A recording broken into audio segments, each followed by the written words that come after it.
Yan guys, oh, may nag-slide. Woohoo! Hala! Wow! According sa mga lokal dito is ito daw is nasa mga 34 meters yung haba. Alright guys, magandang araw sa inyong lahat. So ngayon is andito na tayo ngayon sa National Irrigation dito sa Bansalan, Davao del Sur. So as you can see sa ating likuran guys, oh, yun oh, yan yung isa sa pinakamahabang slide dito sa buong Pilipinas. So tingnan nyo guys, pero bababa tayo dyan sa ibaba para makita natin kung gaano talaga kaganda itong dam na ito, slide na ito. Tara, kasi ano, doon tayo dadaan. Right, yay! Excited ako guys na may pakita sa inyong lahat kung gaano kaganda itong irrigation dam dito sa Bansalan. Alright, tara, tara. Uy! Kaya kayo ni bay? Pero na automatic, dahang naibanog. Ito yung challenge ngayon guys, oh. Ayun oh, pababa tayo. 124 steps na to na hagdanan. Wala ka. Pero at least ngayon exercise na, exercise. Yun yung damo. So baba na tayo. Baba tayo guys. Okay. Tareng. Grabe ang hangin dito. As you can see, oh. Grabe yung punong kahoy, kaya walang duda na sobrang lamig dito. Okay. Hala, yan na oh. Kuy! Yun oh. Yan guys oh. Yan yung pinakamahabang slide. Pero kaso ngayon, Lunes kasi ngayon guys eh. Walang sabi kasi dito is Sabado at saka Linggo. Marami daw nagsa-slide dyan. Pero ngayon is baka may mag-slide ngayon. Oh, yun oh. Okay. Oh, grabe yung nature. Ito na guys oh. Woo! Grabe! Ito yung Bansalan Irrigation. Ang ganda. Wala, yun oh. Wow! Hala! Nice! Laka guys. So sobrang laki nito. Grabe. Sabi nga ng mga lokal na taga rito, ito yung pinakamahabang slide sa buong Pilipinas. Ay laka.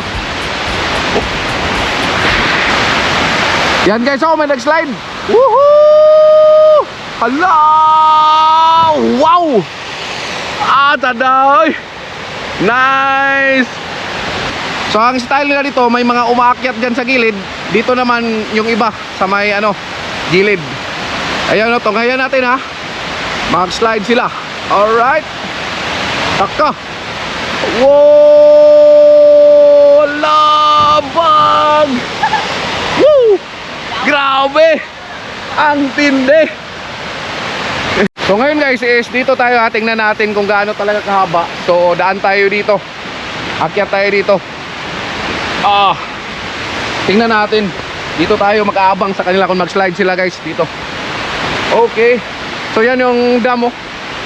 Okay. Dito tayo mag-aabang. Right. Grabe oh. Tingnan nyo. Pwede sila dito dumaan. Ayun oh. Pwede sila dumaan dito, dito. Pwede ka rin dumaan dito. So ngayon, dito tayo mag-aabang sa kanila, mag-slide sila dito. Okay. Yun o, dalawa, nakapwesto na silang dalawa. Tara, inuna muna yung chinelas oh. Woo! Yun o. Hala, yun. Yung isa naman. Hala. Woohoo! Hala. Grabe. Ang tindi. Woo! According sa mga lokal dito is ito daw is nasa mga 34 meters yung haba. So dito pwede kang dumaan dito papunta doon. At saka dito naman is pwede ka dumaan dyan, parang naihagdanan dyan. So as you can see, may dalawang umakyat na doon. Yung isa parating na, dumating na siya doon. So ayan. Medyo tingin ko medyo talaga careful ka talaga dyan kasi sa tingin ko madulas. So ayan. So may nakatambay na sila kasi pwede na sila mag-slide. So guys, so tatanungin natin isa sa mga mahilig mag-slide dito. Boss, nakakatakot ba ang mag-slide? Hindi. Natakot ka? Hindi. Hindi ka natakot? Ilang taong ka na nag-slide dito? Matagal na? Exercise. Ha? Exercise. Grabe. So matagal ka na nag-slide dito? Hindi ka talaga natakot? Ba? So anong nararamdaman mo? Enjoy? Nakaka-enjoy? Ayos ha. Guys, hindi sila natatakot. Ako parang takot ako. Grabe. So mahaba to. Oh, 34 meters guys. Tingnan nyo kung gaano kahaba ito. Pero ako, susubukan ko pero parang yung isip ko parang wag na lang. Honestly guys, nakakatakot mag-slide. Sabi lang okay daw mag-slide. Ayun oh. Oh, yun oh. Woohoo! Yeah. Grabe. Grabe guys. Ito parang gusto ko mag-slide pero teka lang. Kinakabahan ako. Teka lang. So guys, dito pala is kung gusto nyo maligo dito is may mga available sila na mga lamesa, upuan, in short cottage dito. At ating napag-alaman na ito is mag-open pala sila alas 6 hanggang umaga, alas 6 ng gabi hapon natin no.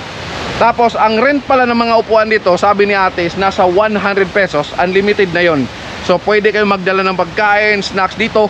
At napakaganda ng tanawin. Dito yung lamisa nyo, upuan. Yun yun yung dam. Alright, ayos. Tapos walang problema yung mga pagkain si ate dito tinitinda. So sino yung magugutom, walang problema. Maraming pagkain dito. Okay, salamat ate. Okay, so alright. Grabe, isa ito sa pinakamagandang experience natin ngayon. Mapakita ko sa inyo kung gaano kaganda yung Bansalan Dam. Okay, so by the way, kung bago kayo sa ating channel is baka naman pwede nyo i-like and share para updated kayo lagi sa mga lakad natin dito sa buong Mindanao o sa buong Pilipinas. At saka kung if ever gusto nyo yung mga natin pinapakita, baka pwede nyo ring i-subscribe yung channel natin, Rentoms TV. At then pakikomento na rin kung taga saan kayo para ating malaman kung saan umabot ang kwento natin ito. At huwag din natin kalimutan ibahagi para maipakita natin sa lahat kung gaano kaganda itong Bansalan Irrigation Dam dito sa Bansalan, Davao del Sur. So ito pala si Rentoms TV. Kita-kits sa ating next vlog. God bless. Rock and roll. Oh yeah.